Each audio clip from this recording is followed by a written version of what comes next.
नमस्कार दोस्तों, आप सभी का स्वागत है आपके अपने YouTube channel study today with Viplav में। दोस्तों, आज की इस वीडियो में हम क्लास 12 पॉलिटिकल साइंस यानी कि राजनीतिक विज्ञान से कुछ VVI MCQs देखेंगे जो एग्जाम के लिए बहुत ही इंपॉर्टेंट है, सीधे आपके एग्जाम में आएंगे।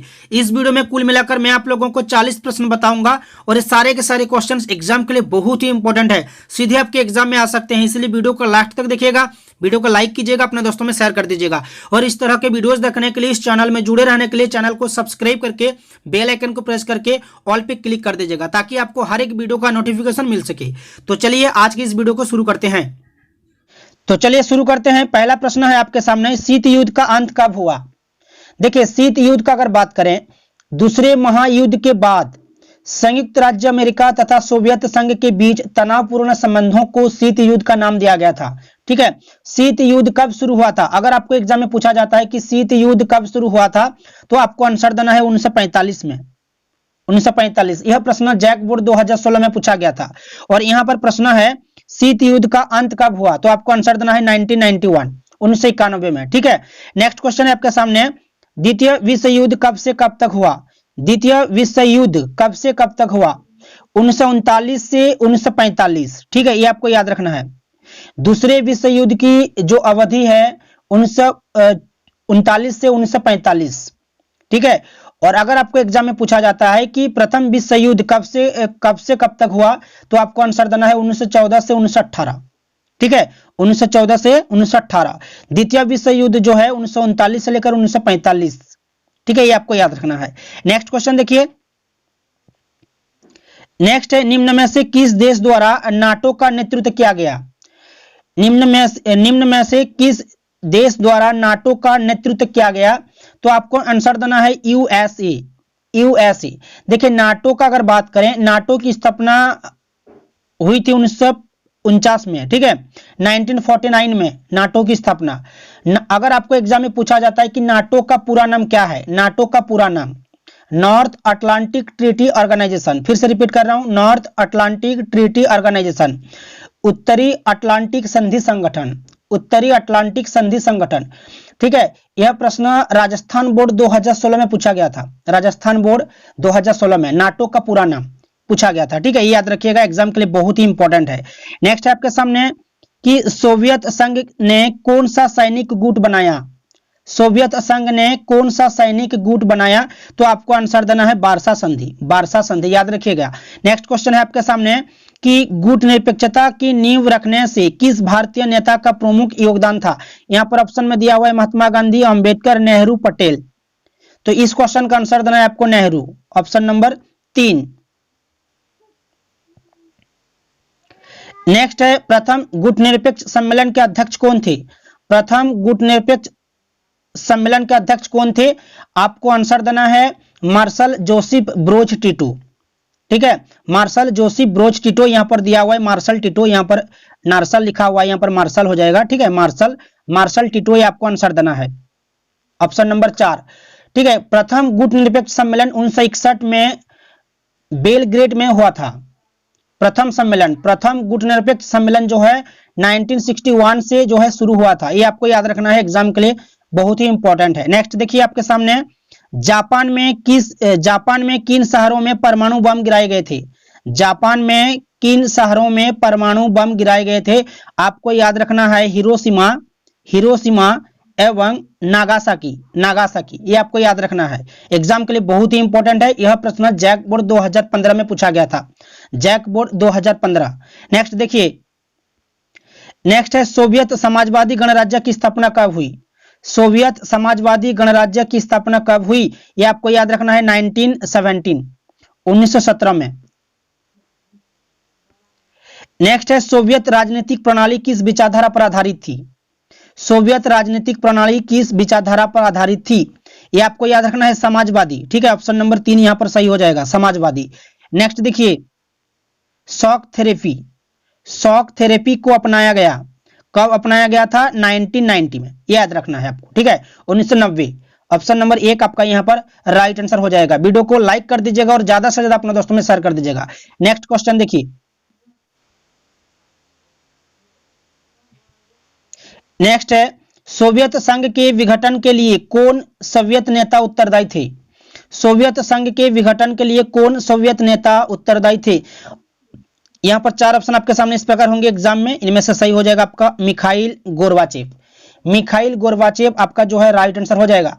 देखिए, अगर आपको एग्जाम में पूछा जाता है कि सोवियत संघ के अंतिम राष्ट्रपति कौन थे, अगर आपको एग्जाम में पूछा जाता है सोवियत संघ के अंतिम राष्ट्रपति कौन थे, तो आपको आंसर देना है मिखाइल गोर्बाचेव। यह प्रश्न जैक बोर्ड 2017 में पूछा गया था, ठीक है। और मिखाइल गोर्बाचेव का जन्म अगर आपको एग्जाम में पूछा जाता है जन्म, तो आपको याद रखना है 1913 में इनका जन्म हुआ था, ठीक है, मिखाइल गोर्बाचेव का। नेक्स्ट देखिए, नेक्स्ट क्वेश्चन है बर्लिन की दीवार किस वर्ष गिराई गई? बर्लिन की दीवार जो है 1989 में जो है गिराई गई थी, तो ऑप्शन नंबर 3 आपका यहां पर राइट आंसर हो जाएगा। नेक्स्ट क्वेश्चन है जर्मनी का एकीकरण कब हुआ था? जर्मनी का एकीकरण, जर्मनी का एकीकरण कब हुआ था? 1990 में हुआ था, ये आपको याद रखना है 1990। यह प्रश्न जैक बोर्ड 2017 में पूछा गया था, ठीक है। नेक्स्ट देखिए, नेक्स्ट क्वेश्चन है अमेरिका के वर्ल्ड ट्रेड सेंटर पर आतंकवादियों का हमला कब हुआ? अमेरिका के वर्ल्ड ट्रेड सेंटर पर आतंकवादियों का हमला कब हुआ? आपको याद रखना है 11 सितंबर 2001, 11 सितंबर 2001। यह प्रश्न जैक बोर्ड 2015 में पूछा गया था, जैक बोर्ड 2017 में भी पूछा गया था। 2015 में आया हुआ था और 2017 में भी आया था, ठीक है। तो ये एग्जाम के लिए बहुत ही इंपॉर्टेंट है, याद रखिएगा। नेक्स्ट देखिए, नेक्स्ट है operation enduring freedom. Operation enduring freedom निम्नांकित में से किस देश द्वारा चलाया गया था? किस देश द्वारा चलाया गया था? आपको याद रखना है यूएसए, यूएसए द्वारा, ठीक है। राजस्थान बोर्ड 2017 में पूछा गया था यह प्रश्न, राजस्थान बोर्ड 2017 में पूछा गया था। नेक्स्ट देखिए, नेक्स्ट है कुवैत को किस देश के अवैध चंगुल से मुक्त कराया गया? जैक बोर्ड 2016 में पूछा गया था, कुवैत को किस देश के अवैध चंगुल से मुक्त कराया गया? आपको आंसर देना है इराक। ऑप्शन नंबर 1 आपका यहां पर राइट आंसर हो जाएगा, इराक। नेक्स्ट क्वेश्चन देखिए, नेक्स्ट है खाड़ी युद्ध के समय इराक के राष्ट्रपति कौन थे? खाड़ी युद्ध के समय इराक के राष्ट्रपति याद रखना है आपको सद्दाम हुसैन, सद्दाम हुसैन। ऑप्शन नंबर 2 सही होगा। वीडियो को लाइक कर दीजिएगा और ज्यादा से ज्यादा अपने दोस्तों में शेयर कर दीजिएगा। यह वीडियो सभी के पास पहुंचना बहुत ही जरूरी है, क्योंकि सारे के सारे क्वेश्चंस एग्जाम के लिए बहुत ही इंपॉर्टेंट है। नेक्स्ट देखिए, किस अमेरिकी राष्ट्रपति ने नई विश्व व्यवस्था का चित्र प्रस्तुत किया? किस अमेरिकी राष्ट्रपति ने नई विश्व व्यवस्था का चित्र प्रस्तुत किया? आपको याद रखना है George Bush, George Bush. Option number 4 सही होगा, जॉर्ज बुश। नेक्स्ट है एक ध्रुवीय की स्थिति, एक ध्रुवीयता, एक ध्रुवीयता की स्थिति किस देश की शक्ति की परिचायक है?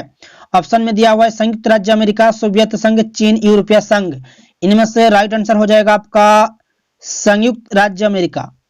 नेक्स्ट देखिए, दूसरी दुनिया का आशय किन देशों से था? दूसरी दुनिया का आशय किन देशों से था? अमेरिकी, एशियाई देश, अफ्रीकी देश या कम्युनिस्ट देश? तो इनमें से राइट हो जाएगा आपका ऑप्शन नंबर 4 सही हो जाएगा, ठीक है, कम्युनिस्ट देश। Option number 4। नेक्स्ट क्वेश्चन देखिए, चलिए नेक्स्ट है G77 का आशय दुनिया के किन देशों से है? G77 का आशय दुनिया के किन देशों से है? विकसित, विकासशील, विकसित एवं विकासशील देश, अविकसित। तो इनमें से राइट आंसर हो जाएगा आपका विकासशील देश। ऑप्शन नंबर 2 सही होगा। नेक्स्ट है आपके सामने 1957 में अपनी स्थापना के समय यूरोपीय संघ का क्या नाम था? यूरोपीय संघ का क्या नाम था? यूरोप का आर्थिक समुदाय। ये आपको याद रखना है, ऑप्शन नंबर 1 सही होगा। नेक्स्ट है माओ किस देश का शासक था? देखिए माओ किस देश का शासक था? आपको याद रखना है चीन, चीन का एक शासक था, ठीक है। ऑप्शन नंबर 3 आपका यहां पर राइट आंसर हो जाएगा। नेक्स्ट देखिए, नेक्स्ट क्वेश्चन है चीन ने विदेश व्यापार हेतु खुले द्वार की नीति कब अपनाई? खुले द्वार की नीति कब अपनाई? आपको याद रखना है 1978। खुले द्वार की नीति कब अपनाई? 1978। ऑप्शन नंबर 1 सही होगा। नेक्स्ट देखिए, भारत और चीन के बीच पंचशील समझौता कब हुआ? भारत और चीन के बीच पंचशील समझौता कब हुआ? आपको याद रखना है 1954 में, ठीक है। ऑप्शन नंबर 4 आपका यहां पर सही होगा। नेक्स्ट देखिए, कौन सा वर्ष भारत चीन मित्रता वर्ष के रूप में मनाया गया? ये आपको याद रखना है 2006। भारत चीन मित्रता वर्ष के रूप में मनाया गया था 2006 को। नेक्स्ट है, सार्क के गठन के समय इसकी सदस्य संख्या कितनी थी? सार्क के गठन के समय इसकी सदस्य संख्या कितनी थी? आपको बता दूं 1985 में, ध्यान से सुनिएगा, 1985 में भारत के प्रधानमंत्री राजीव गांधी ने सार्क की स्थापना किया था। ये आपको याद रखना है, एग्जाम के लिए बहुत ही इंपॉर्टेंट है, जिसमें 7 देशों को शामिल किया गया था। तो ऑप्शन नंबर 3 आपका यहाँ पर राइट आंसर हो जाएगा 7। सार्क का 19वां सम्मेलन जो रद्द हो गया कहाँ होने वाला था? कहाँ होने वाला था? इस्लामाबाद पाकिस्तान के अंदर। ठीक है, ऑप्शन नंबर 3 सही होगा। नेक्स्ट आपके सामने क्वेश्चन नंबर 29 देखिए, दक्षिण एशिया का सबसे बड़ा देश कौन सा है? चीन, अफगानिस्तान, भारत, ऑस्ट्रेलिया।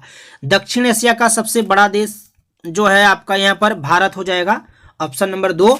ठीक है, नेक्स्ट देखिए, बांग्लादेश की उत्पत्ति कब हुई? बांग्लादेश की उत्पत्ति हुई थी आपको बता दूं 1971 में। ठीक है, ऑप्शन नंबर 1 सही होगा। नेक्स्ट देखिए, नेक्स्ट है, फरक्का समझौता का किससे संबंध है? भारत पाकिस्तान, भारत नेपाल, भारत भूटान, भारत बांग्लादेश। तो इनमें से सही हो जाएगा आपका भारत बांग्लादेश, याद रखिएगा, ऑप्शन नंबर 2 फरक्का समझौता। नेक्स्ट है आपके सामने कि कौन सी रेखा भारत और बांग्लादेश के बीच सीमा निर्धारण करता है? भारत और बांग्लादेश के बीच सीमा निर्धारण करता है, तो आपको याद रखना है red Cliff line, option number 3 सही होगा। नेक्स्ट है, परमाणु अप्रसार संधि कब हुई? परमाणु अप्रसार संधि कब हुई? तो आपको याद रखना है 1968 याद रखना है। नेक्स्ट देखिए, 1945 में संयुक्त राष्ट्र संघ की स्थापना हुई। 1945 में संयुक्त राष्ट्र संघ की स्थापना हुई, उसका मौलिक सदस्य कौन था? इनमें से राइट आंसर हो जाएगा आपका जो है, राइट आंसर हो जाएगा भारत हो जाएगा। ठीक है, पाकिस्तान नहीं होगा, बांग्लादेश भी नहीं होगा, श्रीलंका भी नहीं होगा, भारत हो जाएगा। ठीक है, ऑप्शन नंबर 4 सही होगा। नेक्स्ट देखिए, संयुक्त राष्ट्र संघ की वर्तमान महासचिव कौन है? संयुक्त राष्ट्र संघ का वर्तमान महासचिव जो है आपको बता दूं, इनमें से राइट आंसर हो जाएगा आपका एंटोनियो गुटेरस हो जाएगा। ठीक है, ऑप्शन नंबर 1 सही होगा। नेक्स्ट देखिए, किसकी सिफारिश पर संयुक्त राष्ट्र संघ की महासभा महासचिव की नियुक्त करती है? किसकी सिफारिश पर संयुक्त राष्ट्र संघ की महासभा महासचिव की नियुक्ति करती है? तो यहाँ पर ऑप्शन में दिया हुआ है सुरक्षा परिषद, आर्थिक व सामाजिक परिषद, अंतर्राष्ट्रीय न्यायालय न्यायिक परिषद। तो इनमें से न्यासी परिषद, तो इनमें से सही हो जाएगा आपका सुरक्षा परिषद, ऑप्शन नंबर 1 सही होगा। नेक्स्ट क्वेश्चन देखिए, सुरक्षा परिषद के स्थायी सदस्यों की संख्या क्या है? आपको बता दो 5।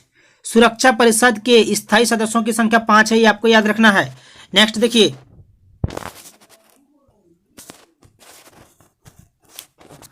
नेक्स्ट है, अम्नेस्टी इंटरनेशनल का मुख्यालय कहाँ है? अम्नेस्टी इंटरनेशनल का मुख्यालय कहाँ है? लंदन के अंदर। ठीक है, लंदन में है, ऑप्शन नंबर 3 सही होगा।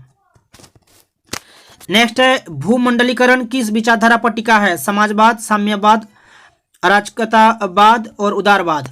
तो इनमें से सही हो जाएगा आपका ऑप्शन नंबर 4 हो जाएगा उदारवाद। ठीक है, भूमंडलीकरण किस विचारधारा पर टिका है? उदारवाद, ऑप्शन नंबर 4 सही होगा। नेक्स्ट देखिए, नेक्स्ट है, भूमंडलीकरण का संबंध किससे है? भूमंडलीकरण का संबंध किससे? उदारीकरण से, निजीकरण से, इन दोनों से, इनमें से कोई नहीं। तो इस क्वेश्चन का आंसर हो जाएगा आपका ऑप्शन नंबर 3, इन दोनों से, यानी कि उदारीकरण और निजीकरण से, दोनों से हो जाएगा। तो ऑप्शन नंबर 3 सही होगा। ठीक है, तो दोस्तों ये थे 40 VVI MCQs। वीडियो को कैसा लगा कमेंट करके जरूर बताइएगा। वीडियो को अगर अच्छा लगा है तो वीडियो को लाइक कर दीजिएगा और ज्यादा से ज्यादा अपने दोस्तों में शेयर कर दीजिएगा। और इस तरह के वीडियोस देखने के लिए, इस चैनल में जुड़े रहने के लिए चैनल को सब्सक्राइब जरूर कर लीजिएगा, ताकि आपको हर एक वीडियो का नोटिफिकेशन मिल सके। तो मिलते हैं नेक्स्ट वीडियो में, तब तक के लिए बाय, जय हिंद।